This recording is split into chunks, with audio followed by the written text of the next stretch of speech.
اوكي الحمد لله بقى فيك السلام عليكم ورحمه الله وبركاته. الحمد لله رب العالمين والصلاه والسلام على رسول الله. اللهم علمنا ما ينفعنا وانفعنا انت نزلنا علما انك انت العليم الحكيم وصلى الله على سيدنا محمد وعلى اله وصحبه وسلم اجمعين. So today, inshallah, ولله الحمد, today we are looking from page 16 onwards because we've reached the section on rational deliberation. So to recap what we've been discussing, what Imam al-Buti, rahimahullah, is doing this book is he's making very clear from the outset that while he has studied education, he did a diploma in Tarbiyah at Al-Azhar. Uh, Education is not his main field, right? He obviously specializes in fiqh and usul and tafsir and these other sciences. But he obviously has noticed that there's a massive problem. There's a massive gap in our teaching as Muslims. And what he's trying to do here in this book is he's trying to lay out or put down a foundation stone upon which other people, especially people who specialize in educations, people who specialize in the teaching of others, would actually pick up, that they will pick it up and then develop it into further studies, deeper studies, maybe PhD theses, write actual books, like full-length books on this, as opposed to what he calls just, a short research, a short discussion.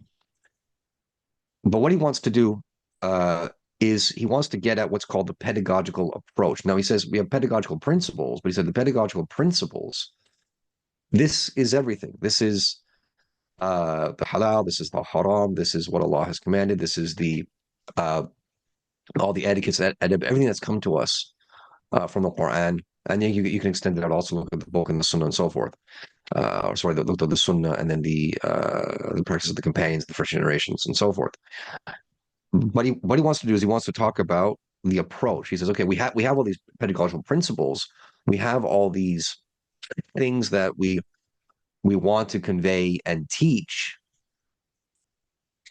We have all these things we want to convey and teach, but like, how do we do? What is the best approach, and how do we do it in such a way that people do not fall into temptation, that people actually get the message, and people are actually able to imbibe what the Quran is teaching them, what Allah is teaching them, and take things forward.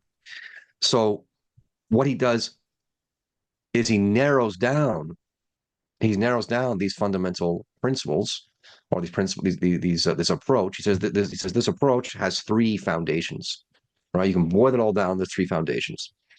So he said there's rational deliberation, there's the stories of the past, stories from history, and then there's the emotional stimulation, right? And he said these three things go together, and that's what. So he explained it. We discussed this last time. So he said when we talk about intellectual deliberation or rational deliberation, we present facts to someone, we say this is the way it is, but then to back it up, we have to give examples from history and say, well, look what happened to these people.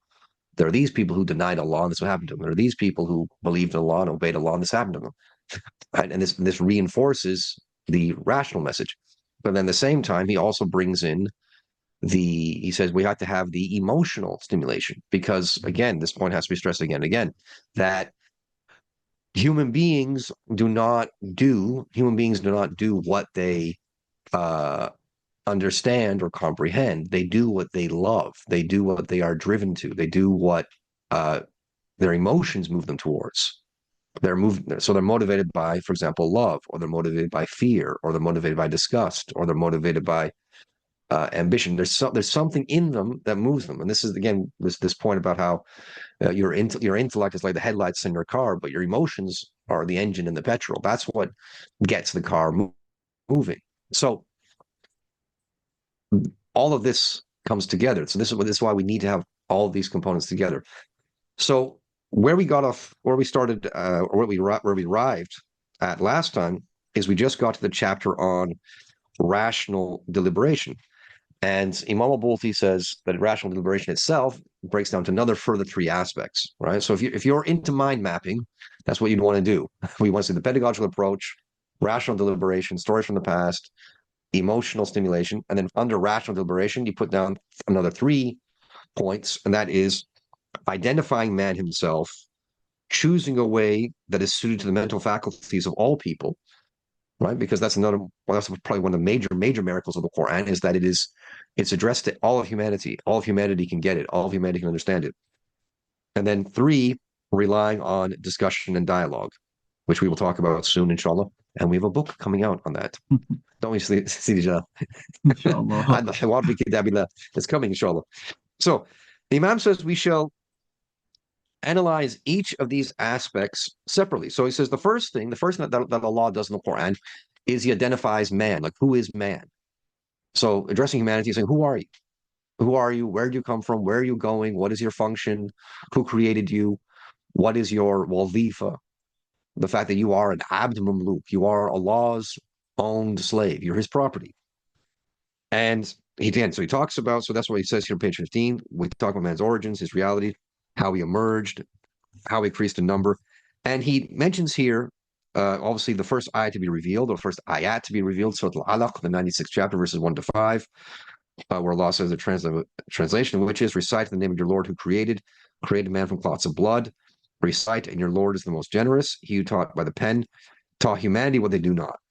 Right? So this is the first message, right? This is the very first message revealed to the Messenger of Allah, is talking about the origin of man. I'm like, this is who you are. Allah created you. Your Lord created you. And then he taught you and he gave you ilm. Then Imam al-Buti, he also connects this to Surah Al-Baqarah as well. So we look at Surah Al-Baqarah as well, if we're talking about the final text of the Quran and how you start reading it, how do you read it? You start off, and you also talk about the origin of man. I was having a discussion with this with another book club last night. I'm going over this point. How so? Allah talks about, first of all, he breaks down. When we read from Surah Al-Baqarah, what Allah does first is He breaks down the categories of humanity.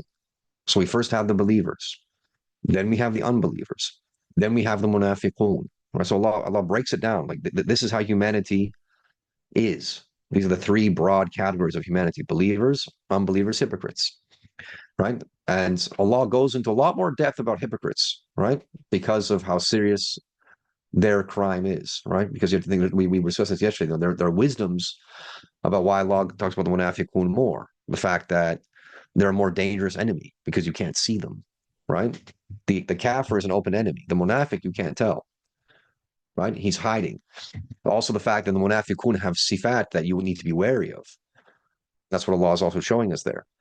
And then again, the fact that that Surah Al-Baqarah obviously is a Meccan, it's a Medinan ayah. It's a Medinan surah. These are Medinan ayat, right? The fact that you don't have munafiqun in Mecca, because in Mecca there was no worldly benefit whatsoever to being a Muslim, right? You have to understand that the muhajirun, about 500 in number, those were people who really, really, really, really wanted to be Muslim. Whereas in Medina, when the Muslims have shawqa, when they have some authority and they have some power, then there's a worldly benefit, and then you get munafiqun. Now, but what Allah does is the way Allah does, if you want to give like a summary of Surah Al-Baqarah at the beginning, you can think, okay, Allah breaks down the believers. This is who they are. This is the unbelievers. This is who they are. And these are the munafiqun. These are the hypocrites. This is who they are. And then the question comes up, okay, well, what do they believe and disbelieve in, these groups? What do the believers actually believe in? What do the disbelievers disbelieve in? What do the munafiqun pretend to believe in? And then, right after that, Allah commands them all to worship Him. Right? Mankind, worship your Lord who created you and created those who came before you. Then Allah talks about the Quran in ayah 23. Right? If you're in doubt about the Quran, bring one surah like it. Then Allah starts talking about the creation of man. Right? So Allah talks about in ayah 28, He's the one who created for you everything that's on the earth. Right? So Allah makes it very, very clear. Right? We're building up here. Allah makes it very, very clear in ayah 28 that the earth is where you're supposed to be. Like this is our abode for now. We're not from here. Right? We were discussing this in the depression session we once had, depression and anxiety, the book, right? That we're not from here, but we're supposed to be here. Because then right after that, before going into the story of Adam and Hawa, right? Because ayah 29 is, Inni ja'ilun fil ardi khalifa. I'm putting a khalifa in the earth, building it all up. So Imam al-Buti again is stressing this point. That's what he says here. He says Allah identifies the categories of men in this world: the believers, the deniers, the hypocrites, and then the ayat, these first few pages, they draw attention to the story of man's origin and how he multiplied and what his final destination is.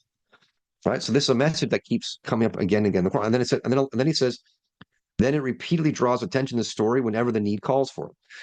Okay, so when we're talking about the Quran, the way it's laid out, this is something we have to keep in mind, is that people sometimes ask, they say, how come the Quran is not laid out like a usual standard book where it's broken down into chapters based on subject matter or content, right? So how come we don't have, chapter one, the story of man's origins, no, chapter two, stories of the prophets, chapter three, uh, belief about Allah, chapter four, belief about the prophets, chapter five, halal and haram, chapter six. Why isn't it like that? Because that's not how it's meant to be. You're not meant to see all these things in isolation. You're meant to see these things all as one complete whole. Uh, I think the word people like to use nowadays is ecosystem, right? It all goes together. It all fits together. That's what people like to. That's what people see it. And I'll give you an example. I came across a video recently on YouTube. A guy who's not a Muslim. Okay, this is a kafir. A guy's not a Muslim, and, and he gave himself a challenge. He said, "I'm going to sit down. I'm going to sit down and read the entire Quran." What he means is a translation. He's an American. He's going to read a translation of Quran. He's going to sit down and read the whole thing in one sitting, right? And record it on YouTube, right? So he actually leaves the camera on. So he's there at his desk with about seven, or what it looked like, I don't know, 10, at least, I would say at least 10 bottles of water, just sat there reading and reading away, reading and reading away. And at the end of it, he says, okay, what are three takeaways? What are the three main messages after reading this? Right? Because again, this is the way the law is laid out the Quran. Think about this. Just think about the way the law is laid out the Quran. And think about the fact this is someone who's not even reading the actual Arabic, right? He's reading a translation, which is not really the Quran. But he says at the end of it, he says, the three things I can take away from this are, number one, Allah comes first, right? Allah is more important than anything else. You have to worship Allah. You have to obey Allah. You have to be in remembrance of Allah. Allah is the forefront. That's everything, right? Allah comes first. That's the first thing I took away from this. And he says, number two, don't oppress yourself with sins. Don't oppress yourself. Worship Allah, obey Allah, and don't oppress yourself. Don't oppress yourself with sins, because when you sin, you oppress yourself. You don't wrong anyone else, but you don't wrong Allah. You wrong yourself when you sin. And then number three is a bit of a shocker. Well, not really a shocker, but I was this interesting to say. And then number three, he said, be good to your parents. That was number three one. He said, be good to your parents. But that's the way the Quran's supposed to be. Is that Allah tells you, as you're reading through the Quran, Allah will give you commands. Allah will give you what is haram, what is wajib. Allah will tell you stories about the prophets. Allah will give you wisdom, but Allah will always bring it back to, I'm your Lord. Worship me. Obey me. Don't oppress yourself. Allah always brings back that message because it's all intertwined. So that's why he says it repeatedly draws into the story whenever the need calls for it, right? So because again, the story of man's origin, it comes up again and again and again. And for example, so if you look, for example, back at the book Depression and Anxiety, in the chapters about the nature or the reality of this life, right? The nature of this universe, you're going to see like there's these ayat come up again and again and again about where man comes from. So he says all of this has an immense pedagogical importance, and it's because all the knowledge that man requires are nothing but a branch of the previous knowledge, which is a knowledge of his essence, right? Meaning that for a human being, if we're going to understand the universe around us, we have to understand ourselves first. If we don't know who we are, and where we come from, how are we going to understand anything else? How are we going to understand the skies and the earth and the animals and the oceans? How are we going to understand this? We're not going to, right? So that's why, for example, you have unbelievers who are detached from this message. They're still wallowing around in the dark. They can't figure it out. So for example, they're still stuck on this case. They still believe, for example, they're trying to figure out the origin of humanity outside of revelation, and they're just looking on Earth. They're looking on Earth, right? They're doing archaeological digs still. They're trying to think, okay, is this evolution thing true? Could this pile of bones that we found, could that be some sort of intermediary species between us and the monkeys? Or it's like you're looking in the wrong place, right? Or as we say in English, in England, you're barking up the wrong tree, right? You're looking in the wrong places. You're trying to find You're trying to find something that's not there. And so we look at them and think, well, no, you're looking for our origin on Earth. We're not from Earth. That's why we stand out. That's why we look. That's why we're the weirdos. That's why nothing we do, nothing we create, nothing we matches what the animals do. It just stands out. We look weird. Animals look at us and think you're weird. Right? Until we get to know them a bit better, right? Because we're different, right? We're clearly different because we're not from here, but they haven't figured that out yet. So they're still trying to figure out where humanity comes from, and then they're trying to build off of that what this world is, and that's why they struggle. So he says, were it not for your faith in the intellect and its function, you would not believe in any of its utterances and judgments. Were it not for your knowledge of your physical and psychical constitution, you would not know anything about the realities of the universe. Right? But because you have confidence, like you know because Allah has told you, okay, I am Allah's creation. I'm a human being. Allah made me. Allah gave me an intellect. Allah blessed me with speech. Allah blessed me with cognition. Okay, now I can build. Okay, so Allah has told me that this is a universe that I have to explore. Okay, and then you can build from there. Whereas the unbelievers, they're just stuck in doubt. They're not sure about anything. Then they can like, okay, well, I think it's this, but why do I trust my intellect? Can I trust my intellect? Is it really real? And then they go into all kinds of funky discussions, like, is this real? How do we define real? Is this world a simulation? Are we just in the matrix? Like what they're just going around in circles. They can't figure this stuff out. So he says, when the reason, so on page 17 says, the reason why those who deny Allah deny him and they establish false thrones of lordship for themselves on earth is because their eyes are so causing them to turn away from what surrounds them without letting them wake up for a single moment or to contemplate and reflect truthfully on themselves, right? So they're still trying to figure out who they are, where they come from, and that's preventing them from seeing the wider scope. Now, there's an important thing to bring up here as well about the relationship between the universe and and mankind, which is this: when it comes to what Allah, the information that Allah gives us in the Quran, it comes down largely to, it comes down to this: is the information that you are seeking, is it subject to tajriba and mushahada or not? Tajriba and mushahada, what I mean by that is experience and observation. So if something is not subject to tajriba and mushahada, Allah will lay it out for us. And we believe it because we know it's a truthful source. Because the Messenger of Allah sallallahu is truthful. And this is mutawatir. It's come to us through so many chains of transmission, it cannot be a lie. So when Allah tells us about Jannah, Allah tells us about An-Nar, Allah tells us about Yawm al-Qiyamah, Allah tells us about the angels, Allah tells us about Jinn, Allah tells us about the creation of Adam, for example. These are all things that we have no experience we have no experience of witnessing, right? Even the creation of man.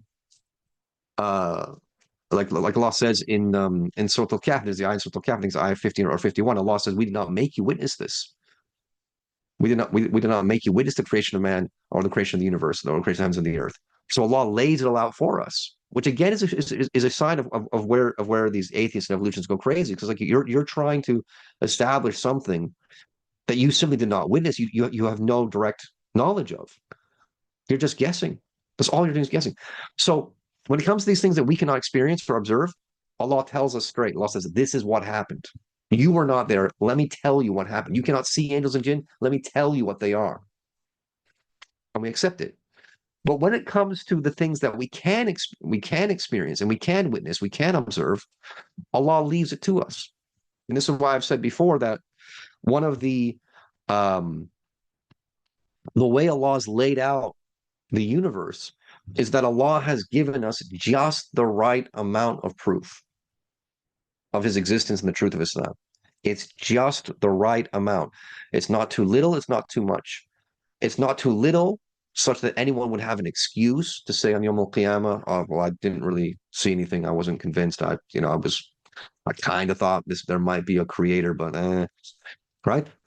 It's not too little, but it's not too much to the extent that humanity feels forced. They feel forced to believe. They have no choice. And Allah has left it just there in the middle, like just the right amount of evidence. Because again, you will not find a person more convinced than the person who arrives at his or her own conclusions. These are the people who are the most convinced. Not the people who are dictated to, not the people who are pushed in a certain direction. They're people who are allowed to just figure out for themselves. Those people are the most convinced of all people.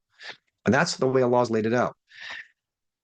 So when we talk here about the creation of man, again, we don't witness where man comes from. We weren't there with the creation of Adam and Hawa. And again, when we think about, especially until recently, we didn't have access to the knowledge of embryology. We couldn't use X-rays and ultrasound and see how a baby grows. So Allah tells us, and that's why He says here, it says, consider the phenomenon in these following verses. It says, look how man was created. Man is only, so he says, man only has to look what he was created from. This is Surah Al-Tariq, ayahs 5 and 86th chapter, verses 5 to 8. The translation is, man only has to look at what he was created from. He's created from a spurting fluid, emerging from between the backbone and the breastbone. He certainly has the power to return him to life. So this Allah laying it out clear. This is where you come from. Because again, people didn't always have access to this knowledge. Right? I mean, the Europeans until recently, until maybe a few hundred years ago, they had all kinds of weird theories. They thought could it be that in a sperm cell is a miniature tiny little human being in a fully created form, and then he goes inside the mother's womb and just grows? Is that what happens? Right? They had no idea. They're always speculating about these kinds of things.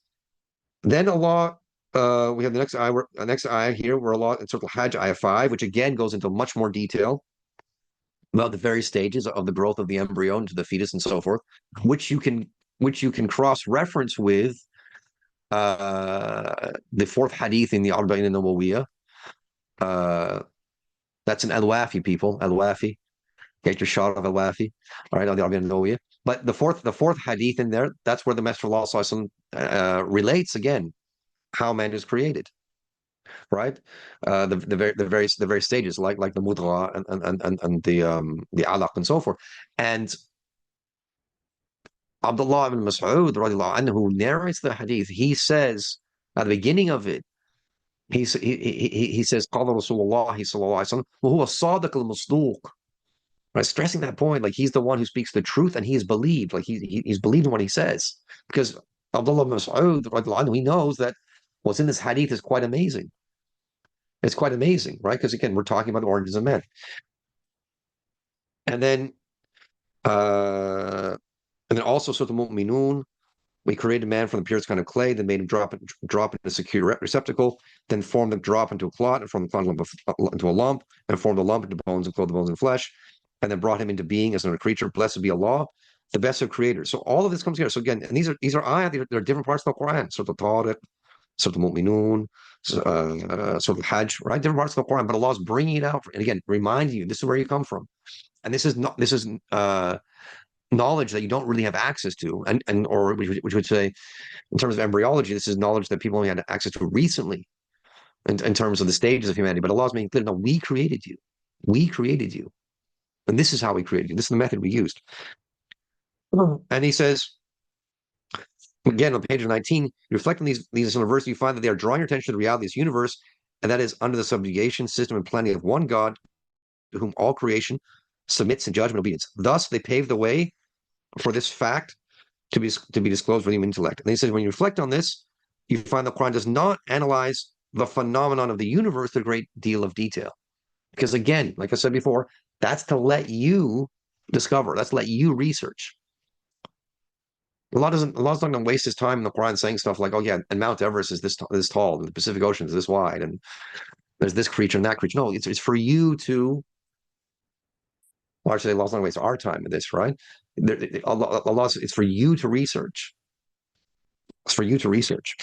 So the second aspect, and I'll get into this just a bit before we wrap up, is choosing a style that is suited to all people. Okay? So this is another amazing fact of the Quran is that Allah will use words and expressions that everyone can understand. Right? And even if people don't know Arabic, they can get the general message. Obviously, the more Arabic you know, the better. That's why Imam Shafi said that. It's على كل مسلم يتعلم من لسان العرب ما بلغه جحده. Right? He must learn from the language of Arabs whatever he's able to. So what he says here, and he just gives us a few examples of how Allah, and this is part of the ijaz of the Quran, the miraculous nature or the inimitability of the Quran, is that Allah uses words. And it's not just the Quran; it's also the Arabic language. How amazing the Arabic language is! It says Allah uses words that people at different levels can understand. Because again, human beings, we're different. We have different cultures, we have different backgrounds, we have different classes, we have different educational levels. There's Bedouin, there's Hadari, right? There's people who live in the cities, there's people who live in the countryside. There's people who there's men, there's women. We're different. We're very, very different. So Allah, how is Allah going to address all of us? So the example he gives on page 21, for example, is Surah Al-Mursalat, the 77th chapter, verse 25, where Allah says, Alam najal arda kifata. Right now, in the translation I provided for you, because we need to have a translation of the ayah, I put in receptacle. But excuse me, he explains the word kifata. He says contemplate this word, which means to attract and to join. The poet used it when he said, he is so generous when the vipers gather together. I ten kefitu. They come together, and they're stones of ice and frost. So Imam al-Buti, he says the earth is described with this word in a way that a desert Arab can understand.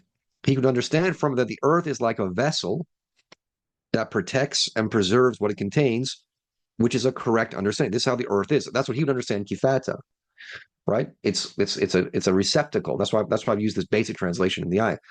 It's a receptacle. It's just bringing the world. It's a place where things are protected and sheltered. But then we look at how this description is understood by those who specialize and have penetrated deeply into studying the earth and the celestial bodies. So that's the desert Arab. What about someone who's actually studied the nature of the world, or studied astronomy, studied the planets? So he says, Thabit ibn Qurra, who died in 288 he understood that man is only settled on the earth because of a hidden force that attracts him to it. Remember, because kifata means to attract. There's a hidden force that attracts him. So he says, were it not for this force, he would not be able to settle on it. And it's the same force we call gravity now. Right? So that's a higher understanding. The earth is a kifata. So from kifata, just that one word, the desert Arab, he understands, okay, the earth is like this receptacle that protects and shelters what's on it. The person who studies astronomy, he says, this word also means that there's a gravitational force. There's something that's attracting things to the surface and not letting them fly off. Then he gives another example. I'll give one more example, then I'll wrap up. He gives another example, and he says, وَالْأَرْضَ بَعْدَ ذَلِكَ ضَحَاهَا in Surah Al-Nazi'at, the 79th chapter, verse 30. وَأَخْرَجَ مِنْهَا مَاءَهَا وَمَرْعَاهَا. He says, the word dahaha, now I've just gone with a simple example in the translation, which is he smoothed out the earth, right? So Allah did daha to the earth. What does it mean? So he says there are a few meanings in Arabic. One is to spread out, right? So, okay, Allah spread out the earth. That's valid. Another is to exalt or enlarge. Another is to rotate or to revolve, or to roll up or make something into the shape of a ball, right? Which makes sense. As explained in Al-Qamus al-Muhit, Qamus al-Muhit by Fairuz Abadi, right? I've been mentioning this to my Arabic students, Al-Qamus al-Muhit. It's because it's such a popular dictionary, to the extent that the word Al-Qamus, which means an ocean, now means dictionary, right? So people don't always say Mu'ajam, they say Al-Qamus. So it's very, very authoritative. So he says all these meanings are true and applicable applicable to the earth. For it is spread out, the earth is spread out, it is immense, and it is round. As for the desert Arab, he will understand the first and second meanings. You understand it's spread out and it's immense, right? That's what the desert Arab understands. But the astronomer, he understands all three meanings. He's okay. It's immense, it's spread out, and it's round as well. That's why Allah said dahaha. So Allah is addressing different types of people who are very simple and have no education, and people who have a lot of experience and education. And he says, and all these meanings are there, and there's no contradiction between them, there's no contradiction, and it's all very, very clear. And he said you can see further details of this in my book, Min Rawa' al-Quran.